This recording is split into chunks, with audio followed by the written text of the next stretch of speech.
সম্প্রতি সময়টা একেবারেই ভালো যাচ্ছে না রিয়াল মাদ্রিদের তারকা ফুটবলার কিলিয়ান এমবাপ্পের। চ্যাম্পিয়ন্স লিগ আর লা লিগায় পেনাল্টি মিস করেছেন বিশ্বকাপ জয়ী এই ফরাসি তারকা ফুটবলার, যার প্রভাব পড়েছে ম্যাচের ফলাফলের উপর।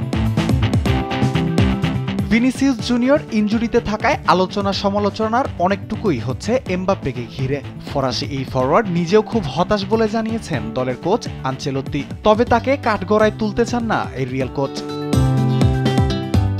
এমবাপ্পের সঙ্গে আমার কথা হয়নি এখনো। খুব কঠিন ও তুমুল লড়াইয়ের এটি ম্যাচ ছিল। সমতায় ফেরার পর মনে হয়েছিল এখন আমরা নিয়ন্ত্রণে আছি। তবে ছোট ছোট ব্যাপারগুলির খেসারত দিতে হয়েছে আমাদের। একটি পেনাল্টি কাজে লাগাতে পারিনি আমরা। তবে একটি পেনাল্টিতে ব্যর্থ হওয়া দিয়ে আমি কোনো ফুটবলারকে মূল্যায়ন করি না। পেনাল্টিতে কখনো গোল হয়, কখনো হয় না। অবশ্যই সে বিমর্ষ ও হতাশ, তবে আমাদের সামনে এগিয়ে যেতে হবে। গত সপ্তাহে লিভারপুলের বিপক্ষে চ্যাম্পিয়ন্স লিগের ম্যাচে পেনাল্টিতে ব্যর্থ হয়েছিলেন এমবাপ্পে।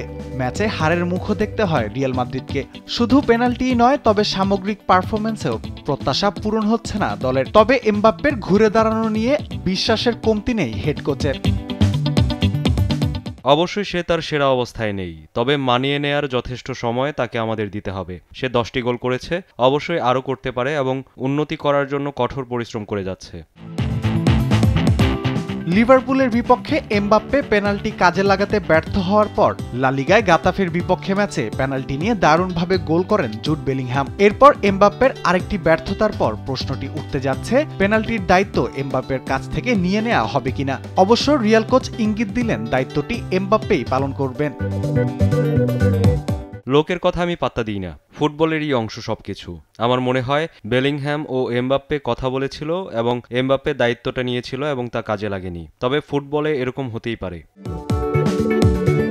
এই পরাজয়ে বার্সেলোনার সঙ্গে ব্যবধান কমানোর সুযোগ হাতছাড়া করেছে রিয়াল। 15 ম্যাচে 33 পয়েন্ট নিয়ে দ্বিতীয় স্থানে গ্যালাক্টিকোরা।